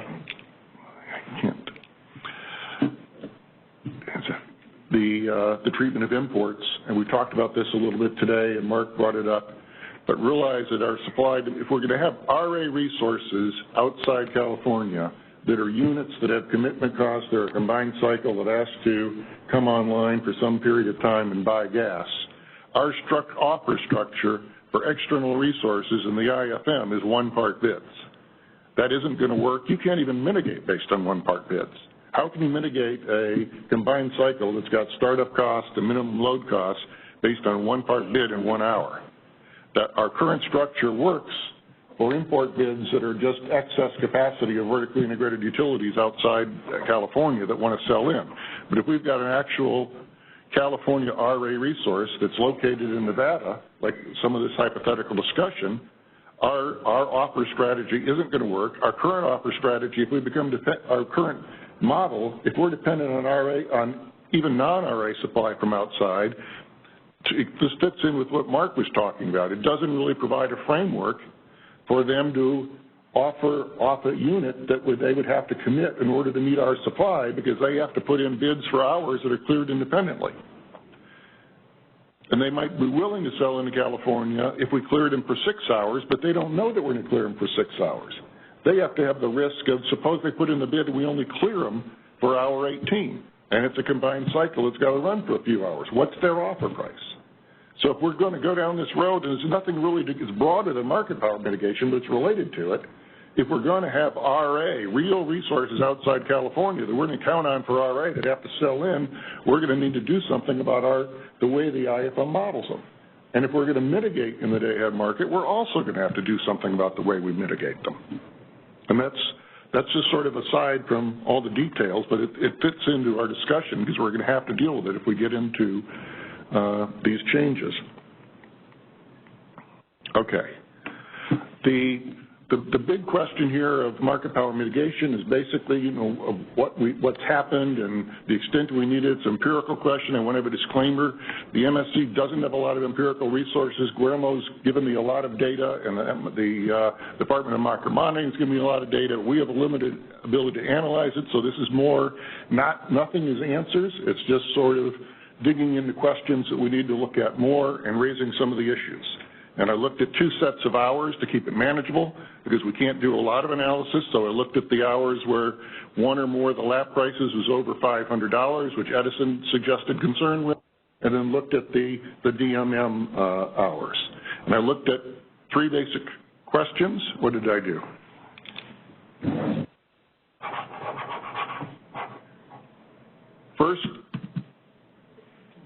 The first question was whether or not the local market power was appropriately triggered. I have an interest in this because we developed this design back in 2011. We talked about the different reference prices and how to mitigate it. I think it's good to make sure as we get into the system market power mitigation and look at these hours, was it operating the way we think? We always hope it is, but sometimes designs are not implemented right and we have unexpected outcomes. So one question was just to look at, and I wanted to go up to slide 13. Okay. One back. Yep.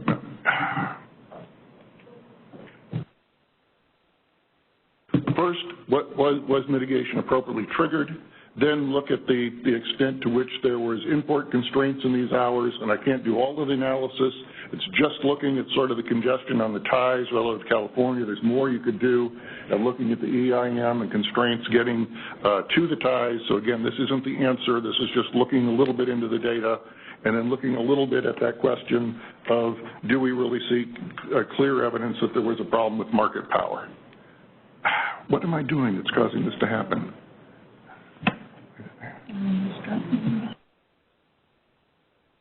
Okay. So the first set of data we looked at was the hours in which there was prices over $500. And it's noticed in looking at this, we saw that indeed the pivotal supplier test was failed and triggered mitigation in all these hours. In many of these hours, the mitigation was almost certainly down to the competitive LMP, not down to the default energy bids. So the mitigation would not have been completely effective in eliminating system market power.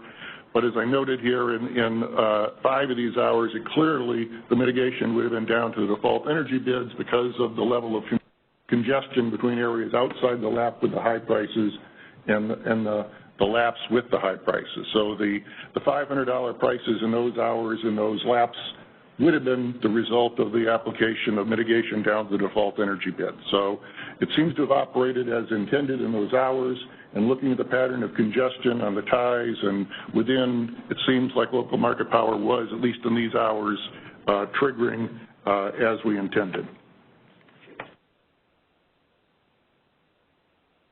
Yeah, okay, I go slow.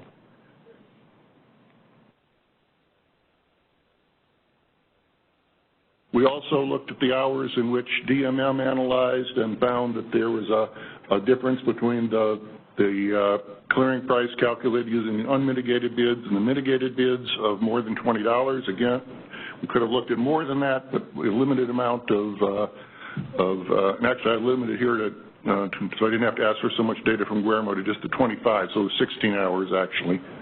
And the LMPM triggered in all those hours. In 2 of those hours, the prices, there was a great deal of congestion within California, and the PG&E prices were down around 70. So the prices in the high-priced areas of California got mitigated well below the competitive LMP. The competitive LMP was very low, so these resources got mitigated down to their default energy bids in Southern California, and San Diego laps. But in the other 14 hours, the competitive LMP looked high enough to me that that's probably what the mitigation did. It mitigated the resources down to the competitive LMP, but not down to the lap. But again, in those hours, there was nothing that made me think that it didn't mitigate and it didn't at least do what we intended of mitigating it down to the competitive LMP, although I didn't remotely have the time to go in and actually calculate what the competitive LMP would have been for the laps and say, do these prices look right? But at least at a forced order, looking at the stuff, looking at the congestion on the ties and the data Guillermo gave me on whether the test triggered, whether it failed or passed, there wasn't anything that made me think that there's something wrong, radically wrong here where mitigation isn't being triggered by congestion within California.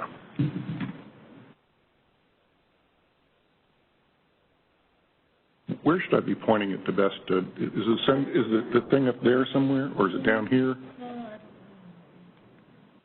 Okay. So then looked at the level of congestion or imports within California, into California, and I looked at, I think it's not just every little tie. It doesn't matter if we've got supply and a couple small ties where there might only be one supplier at the other end. Having them unconstrained doesn't provide effective competition. On the other hand, having congestion on 1 or 2 of those doesn't make California non-competitive. So I focused as a first cut, and it isn't necessarily the right answer, but I thought it was useful. At the 3 major ties of Palo Verde, Mallet, and Knob, are those congested? How often were those congested relative to California during these 2 sets of hours? The hours where we had the prices over $500, and again, 16 of those the 16 hours with the highest margins is calculated by DMM. And I'm not going to go, I got detail in some of these on this in the additional, in the slides. I'm not going to go through it. Basically, there wasn't a pattern of consistent congestion on all the ties in all these hours, but there were some of these hours in which there was congestion on all the ties. There were some hours in which there was a lot of congestion on some of the ties, and then there were a bunch of hours in which there's no congestion at all on any of the major ties. So it's something you might we could look into more to see, by looking at the data in real time, we could look at to what extent was in real time their congestion in the EIM getting it to the ties, or were we basically able to access supply through most of the EIM, or was only Southern California and Palo Verde basically unconstrained, and we were completely blocked off from cheap supply in the Northwest? There are things that could be done more. I think the picture is a little bit mixed. There's clearly some of these high-priced hours. It looks like we were unconstrained, at least on those immediate ties, but I didn't look beyond that to what the pattern of congestion was. I think that's something that we could look into more over the next period. So the final question that I posed was, is there evidence of material exercise of market power? And the only analysis we've got is that that's been done by the Department of Market Monitoring, comparing the two sets of prices. I'm not going to go through a number of these slides here, but basically I explained that I think a lot of the methodology they used is very good in terms of comparing simulated to simulated and holding the unit commitment fixed, and the way they treated reserves, I think, is a good way to do the comparison. And I've got some notes about a lot of the hours in which we have high bill of suppliers. We don't, and Jim's going to talk about that more. I did focus at the 20 hours with the very high largest price differentials as they calculated. It struck me that, we don't, at this point, of course, we don't know how this is going to change, but it doesn't appear there's a whole lot of hours with large prices. And one thing that was striking about these hours is that all of them were hours with very high gas prices. So it's a characteristic of these hours that prices were very high in the gas market in SoCal Gas. So maybe this is associated with something that happens in the methodology when we have high gas prices. Another thing is in some of these hours, but not all of them, local market power mitigation. Well, in all of these hours, local market power mitigation was triggered, and in some of it, as we noted above, it was applied. 2 of those hours, it actually mitigated the prices down to the default energy bids in most of the area. And a final observation is, because we have the high gas prices and some of these days it's just a single hour, again, the issue of unit commitment costs and what are the economics of putting a unit on become more important. Because it may be that we're seeing high prices in part because it's very expensive to put incremental units on in Southern California to meet a peak of just an hour, because the gas price is so high that putting that unit on for several hours to meet a peak is very costly. But on other days, it isn't just a single hour. On other days, they're high prices for a number of hours, in which case it would be more likely to be economic to put a unit on. So the unit commitment issues are mixed, but it's something to consider. Okay. I'm going to skip to page 38 here. One of the things that I think is striking, because so many of these hours were high gas price hours, is to remember that even when we do the default energy bid, that's based on the price in the most liquid gas trading period, and that's a good measure. But it isn't perfect on a high price day. Remember, the generator can buy gas for what they expect to burn, but then they're going to get their IFM schedule later, and they're going to have to potentially have to buy additional gas. So when they put their offer in, they probably have bought some amount of gas already because they expect to run, they expect to be scheduled, or maybe they've got contracts or whatever, but they expect to be burning that gas, and they probably already bought it, they know what it is, and they may even bid that in low because they want to burn that gas. But then for incremental gas, they'll have to say, what do I think I'm going to have to pay to get it in the afternoon or later cycles? And the more it gets from how much they bought in the morning, the more risk they've got that they might have to pay more and more and more to buy that amount of gas. So they're going to have to make an estimate, and some days that estimate's going to be low, and some days that estimate's be high compared to what it actually costs. But they're going to have to make a judgment, and it isn't necessarily all days going to be exactly what it is in the morning. Now, on days when there's no congestion on the pipelines or on SoCal Gas, it's a liquid gas market and you're not going to see a whole lot of variation.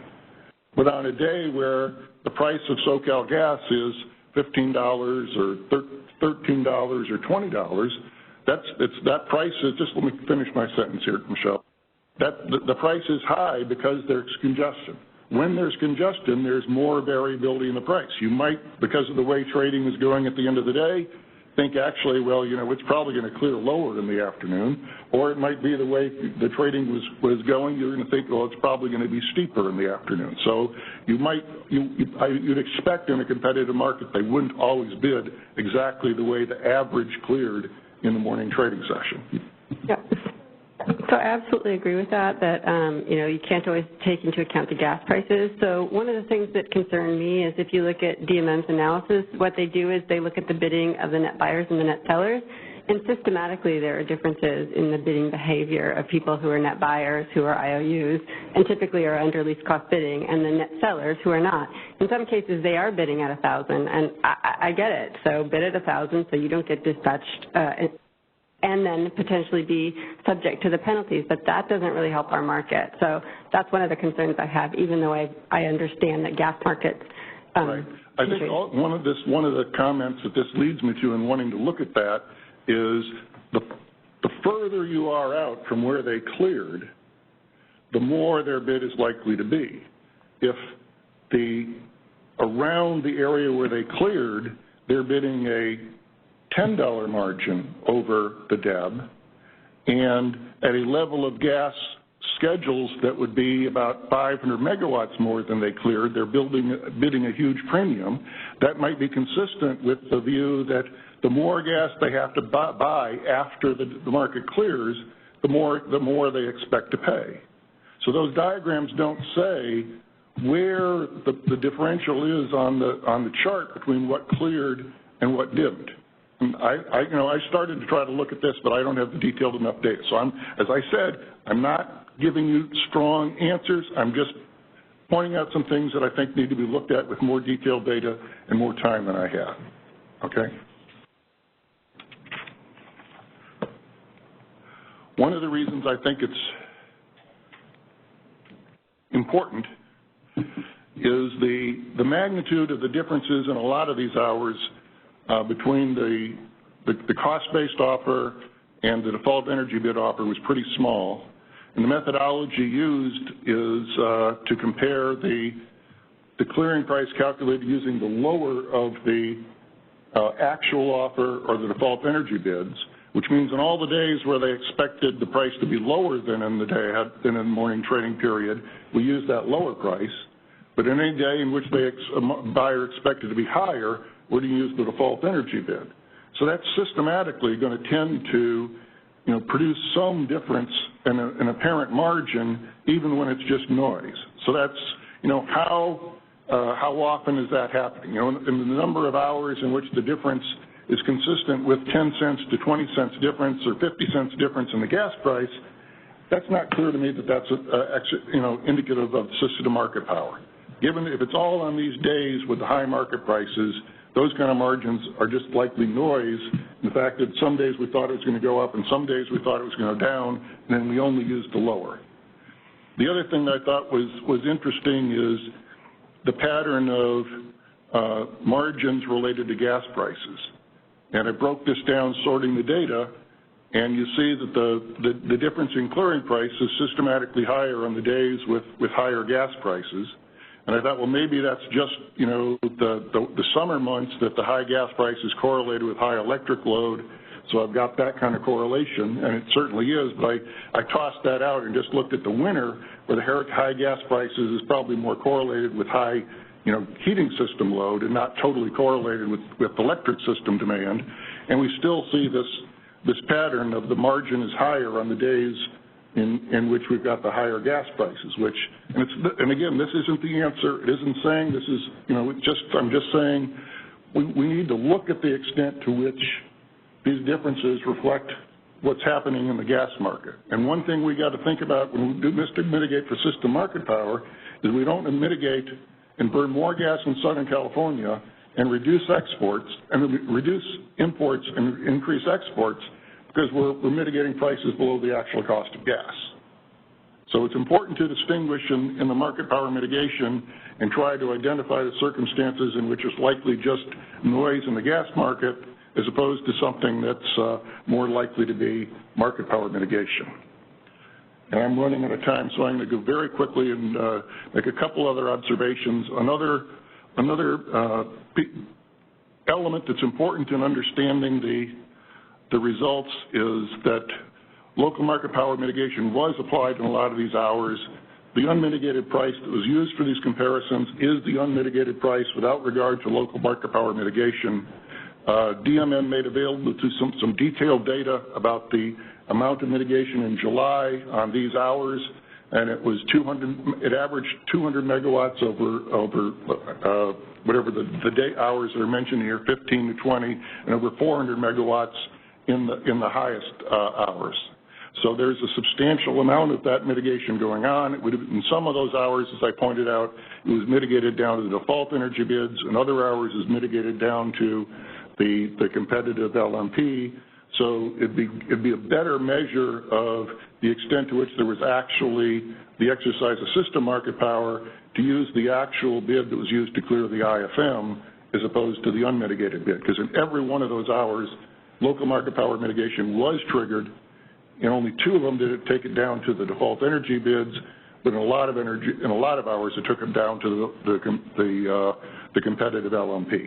So I'd like to understand the impact of that. And I think I noted the issues later on about the unit commitment problems and the problems with imports. I agree with Michelle about the concern about the $1,000 imports. I talked in here that it's beyond just it's an issue in our market design that you got to think about it. If you put in a bid at $1,000 or even $800 or $900 in the day-ahead market, since the price can only go to $1,000, if you don't deliver, if it clears at $1,000 and you don't deliver, maybe it goes up to $1,005, you lose $5. If you clear at 900 and it goes up to 1,000, you lose $100. But if you don't have the exposure, and in Eastern ISOs, in MISO and NISO and increasingly in PJM, you have the potential, if you have a bid cleared at $1,000, you have the potential to have to buy that back at $3,000, $4,000, $5,000. So people are less likely to put in phantom bids because there's more downside risk. And that's fundamental to the current design, but it's something to keep in mind that we do have this design where there's very little downside risk to putting in a high bid that you can't cover in real time, or you have a low probability of covering in real time, which isn't a good market design feature. So I'm going to stop there. It's a little less than 10 minutes for Jim, but I did my best. Yeah, that's a good question. Yeah, okay. Any questions from the audience before we turn to the lines?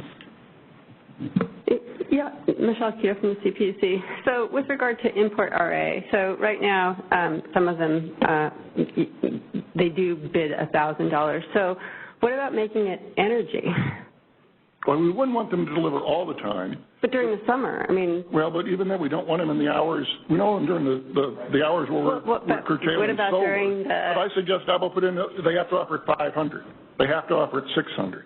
That would be better, because then, for one thing, then if they cleared at 500 and it went to 1,000, they'd lose $500. So they'd be less likely to offer phantom RA that had really nothing behind it. And it would provide more of a cap on the level of prices, because they'd be there when prices got to $500. So there would be some more value. But on the other hand, it would cost more. You'd have to pay them more. But I think that's been the rationale in the past for not doing that. But given this design where there's no harm, they bid at 1,000 and they don't do anything, and then they don't lose anything. That's not good either.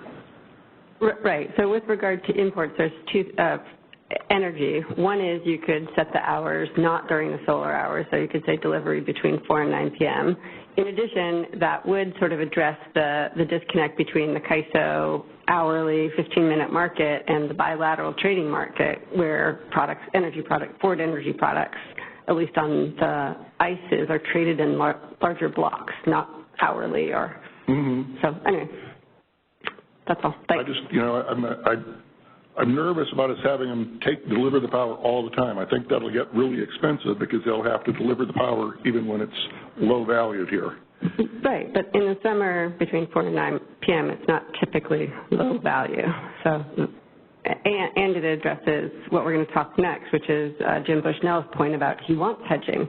So that is a form of hedging. It's a very simple form of hedging. Is there another question? Okay. Well, just let me see. Just really quick to clarify that we use the $500 for this price out just as an example to show the trend. Not necessarily saying all the price above $500 has a problem with the system market power, but I think actually some presentation from others show, the concern really around $500, maybe below the $500. So I think the high price out could be correlated to the gas issue. Yeah, well, we can look at more hours, but I have limited time. So that's why I just want to clarify it. Yeah. So thanks.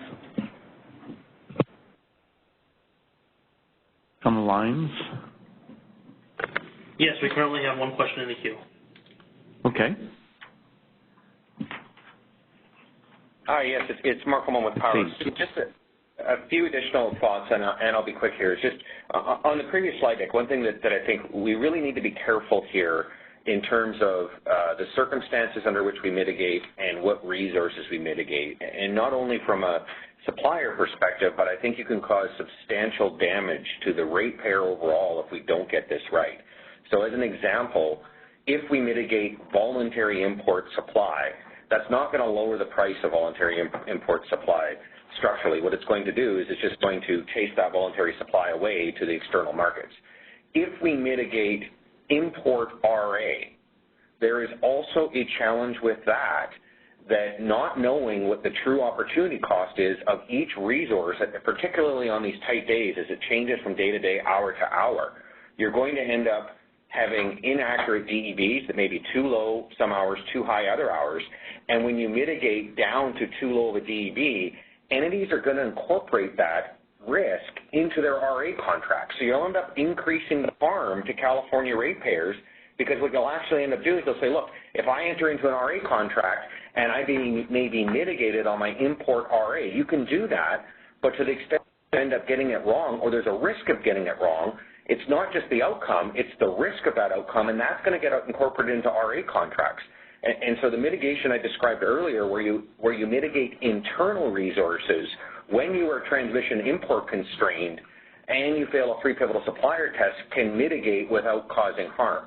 Now, I very much share Michelle's concern in the dialogue around is it entirely, which is entities selling import RA that is really paper capacity, but I think that can be addressed in a different way. I think if we add the rules that ensure that people who sell import RA have real generation and real transmission and put in a day-ahead E-tag and actually have requirements for that, and then we improve the real-time must-offer obligation so that we are creating a real-time must-offer obligation in the critical hours, we can actually improve both the RA program and the outcomes in the day-ahead market. I think what we're seeing is you've got about 4,000 megawatts of import RA, and if you broke it down by scheduling coordinator, you find a little over half is being delivered, offered at prices that reflect prevailing market conditions, regularly dispatched on these days, and the energy is delivered.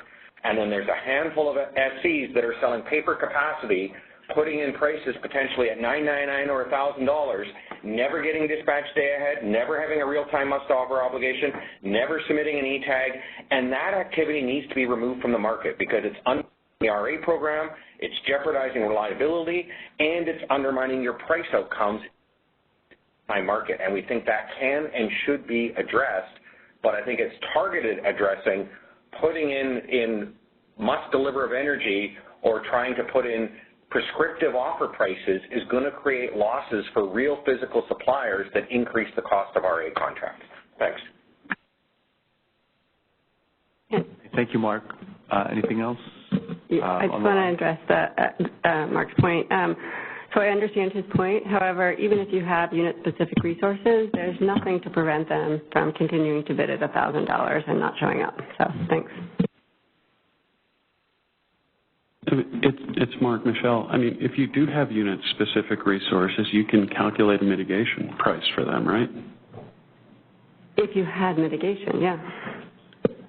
and if you had the requirements that it has to be unit specific, which Calpine's been arguing for quite some time, that all RA contracts have to be unit specific, you can apply a mitigation measure to those RA. But we don't have a mitigation measure for imports or even for system market power. That's it. So if you're outside of a constrained area, then you'll never get mitigated. That's my concern. I think what you will find is that the incentives that cause the 999 or the high-priced offer is because they don't have the capacity and transmission, and they're trying not to get dispatched so they don't get called on for energy that they don't have the ability to deliver on. Once you ensure that an entity has to set aside real capacity and real transmission, not sell in other regions and actually have it sit there on standby, now that entity has an incentive to offer at its marginal cost, or it's just going to strand that capacity and transmission. And what is happening is this is a different issue, which is entities are offering at that really high price because there's no verification to ensure they actually have real capacity or transmission, and they don't want to be dispatched for energy, and they have no opportunity costs. And so I think this can be addressed through targeted rules, and if you broke it down by SC, you'd find you got one group of SCs that are your reliable physical suppliers that have setting aside real capacity and transmission, are showing up with offer prices that are regularly getting dispatched, and you have a different group of SCs, energy market intermediaries, that are putting in offers at $9.99 or whatever price it's at to ensure they don't get dispatched. They have no opportunity costs, and I think if you fix those incentives and require real physical capacity and transmission, you're going to be addressing both challenges, your resource adequacy challenge and market pricing. We need to move on because we have to break for lunch on the next topic, so I do want to have Dr. Bushnell have an opportunity to talk. So thank you for the discussion, Michelle and Mark. I told Ben you'd all be happy to have a shorter lunch in order to hear me. So don't go beyond 12:45, please. Hey, that's up to the audience.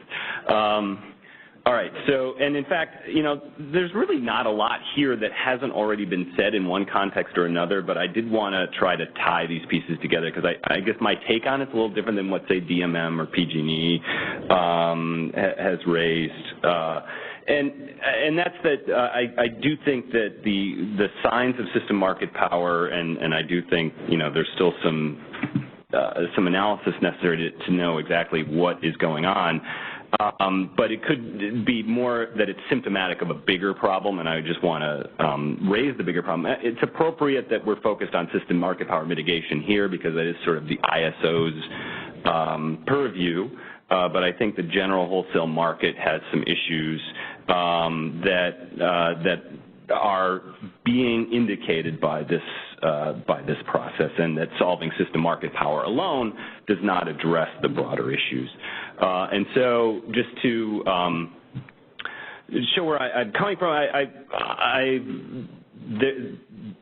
I think there's a lot of research and analysis of wholesale electricity markets that sort of say that the fundamental thing that drives the functioning of healthy markets is an adequate amount of forward contracting between buyers and sellers. I think that's been established really well. Unfortunately, what we don't still understand really well is what gets us a healthy amount of forward contracting between buyers and sellers. And I do worry that we are drifting away from that right now. Certainly the procurement process we had in the past did that, and now we may be drifting away. Michelle. So I read through this. I get your point about hedging, but just for example, if I'm an LSE, let's say I want to hedge my entire position and I know my shape. I go out in the market and I buy all the energy. I can't do that in the CAISO market because of the flex capacity requirement. I must find resources to bid in. So the easy hedging, which is just to go buy forward energy, is not available. So I just also want you to struggle with that as well. Sure, and you know, one doesn't need to hedge 100% of the consumption. One doesn't need to match exactly the physical generation you're buying from to what the financial arrangements you've made are. But you know, your point is taken. So that's one issue. The other issue is that the hedge you guys want, right, are tolling agreements, and tolling makes sense when you have a contract for difference would be perfectly fine. Okay, but those aren't necessarily. So I'm just going to go at tolling arrangements. Generally, tolling arrangements would be with just one purchaser, and then you bid it in, right? You have control over it. So that's not really going to be available with 44 LSE. So then you're right, there are financial contracts, but those aren't necessarily traded on transparent markets. They're often, bilateral arrangements with banks. I'm just saying that those are much more difficult. The easy way to do it is energy, and it's hard with a flexible capacity product. I said it before, no one really kind of understands what I'm saying, but there we go. Thanks. Okay, so your point is that the flexible capacity requirement is discouraging energy contracting? Yeah, you can't do, I can't just bring in my energy portfolio and just say, I'm going to meet my energy portfolio and I'm going to shape it. I can't. Okay, I'll be honest, I'll have to think about that. But what I am talking about here is not tolling arrangements necessarily. It's hedging the financial incentives of both the buyers and the sellers, and that feeds into the incentives of how any kind of physical generation would bid into the wholesale market. Right, and the other thing to think about is a lot of those hedges are written off of the energy products, right, like 6x16 or 7x24, and that's really not how we trade. So that's one thing. In addition to which, it's also important to understand which ones are liquid. Like, is it really, is it the energy market that's really liquid, or is it the gas market? So usually it's the gas market is a little more liquid, but that doesn't protect us against the power prices as you saw in the Southern California, thing that happened this summer. So just some complicating factors. Thanks. All right, well. It's chicken and egg, though, because we haven't had 43 people doing the hedging, we don't have the contracts that are traded on the exchanges that they can buy to do the financial hedges. And, what we need is for people to start writing contracts for hours 16 to 21 that the load-serving entities can buy and are traded in exchanges. And that's what we need to move towards. And our market appears to be in a transition from one where there was a PUC-overseen procurement process that dominated most of the purchasing, and there was a lot of hedging under that model, to one in which we have a much more diverse set of buyers and sellers. Well, same amount of sellers, a lot more diverse load-serving entities. Not necessarily a bad thing. It's a different framework, and we are going through a transition to it that appears, I'll talk about this, as far as I can tell, the consequences, at least in the near term, we have less firm energy fixed price positions on the load-serving entity side. That may be transitional or it may not be, but I think it's a major concern whether we have system-wide market power or not. Jim? Yeah. This is John Goodman with the ISO. Michelle, could you clarify why flex impedes your ability to, it sounds like what you're saying is like a... Can we table that? Or else we're just going to run out of time. What she's saying, I don't think is correct. Yeah, I confess I just need to think about that as well, and it would be good to follow up on that, but I just don't want to burn the rest of the time on that alone. So what I'm trying to say here is that contracts are important. They're important for more than just mitigating market power. But in analysis, markets, so I started into this trying to understand, this is California during the crisis, is the big mountain in the middle there, but you've got PJM and ISO New England also during the same period. If you looked at the RSI in those markets, it looks worse.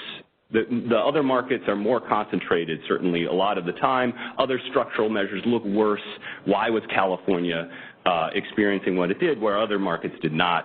And it was largely a lack of hedging on the part of the dominant load-serving entities at the time. At least that's what my research has argued. I'm going to experience the slow lag here. The other point to make is that resource adequacy is not providing the benefits that energy contracts are providing. We've heard, that's why I thought the discussion earlier about the imports and RA dovetails with this quite well, in the sense that RA, as it's currently structured, is meant to be complementary to fixed price energy contracts or some type of hedging of energy prices, not to replace it. If we are going to sort of embrace or reconcile ourselves to a world in which there is going to be a lot less energy price hedging, we're going to really have to rethink what the RA market looks like. We've already had some discussions about that. RA can help with market power, but as we heard on the imports, there are issues about what exactly the must-offer requirement looks like in the day-ahead in real time, and it's subject to how effective and broad the mitigation actually is, and there are costs to that mitigation as well. So RA can help with mitigating market power in the sense that when you sell RA, you are submitting yourself to whatever the must-offer requirements are, and therefore whatever the mitigation is, but that's a pretty kind of complicated form of hedge. Scott offered a simple alternative to that, which would be, okay, when you import, you're importing basically at $500 instead of at $1,000, which would be just tweaking the RA contract to provide a bit of an energy price, a very loose energy price hedge as well. Maybe that's the kind of direction we have to go if we don't have other mechanisms. But I think the original idea when all this was put together is that people are buying RA, but they're bundling it with other forms of procurement, not that they're just buying RA and then relying on short-term markets for their energy costs. RA, maybe this is controversial, but RA is not sufficient to support investment in and of itself. Again, it was supposed to be combined with some type of forward contracting. Is it sufficient to maintain existing generation through its existing life and cover major maintenance adders and that sort of stuff? Well, we've had a lot of stakeholder arguments about that, but we need to do more with RA if we are really going to rely on it to sort of fill a gap that energy procurement had been filling. And if we do so, we have to, again, recognize that there are market power problems in the RA market as well, and so we're not necessarily solving all market power problems by just deciding we're going to deal with them through RA. Okay, so the one thing, these are all arguments that have been made by various stakeholders at different times. I wanted to sort of give my sense of what's been going on. I'm not aware of comprehensive data collected on the hedging positions of load-serving entities post sort of PUC procurement world. These are sort of things that I've been able to, or that stakeholders have told me, or chatter that I've gotten from various meetings and just talking to people in the market. So we've got the CCA trend. It's leading to utilities are obviously not doing more new contracting because they are losing load. So they're not actively expanding their contracting positions. Is it being offset by contracting by CCAs? This one is a little more complicated to get a feel for. What the types of things I've been hearing is that the CCAs are signing long-term contracts for renewable energy, particularly new build renewable energy, because that they're really pursuing clean energy agendas. They are also buying system energy, but that largely those purchases are indexed to various wholesale market price indexes and are not fixed price contracts. And so although there are PPAs going on, my understanding is that a lot of those are happening more on wholesale price indices, not at what we would consider to be hedging of positions. Why might this be happening? Some factors I've heard are for newly formed CCAs, there are some credit issues that need to be, a credit needs to be established. It could take a year or two. There may be intermediary ways to get around that, but this is an explanation I've heard. One explanation that really struck me was the argument that the exit fee, the PCIA, is moving inversely proportionately to energy price indices. So when energy price indices are high, the exit fees are lower. Now, what was really striking to me is this sounds really familiar to the competitive transition charge in the late 1990s.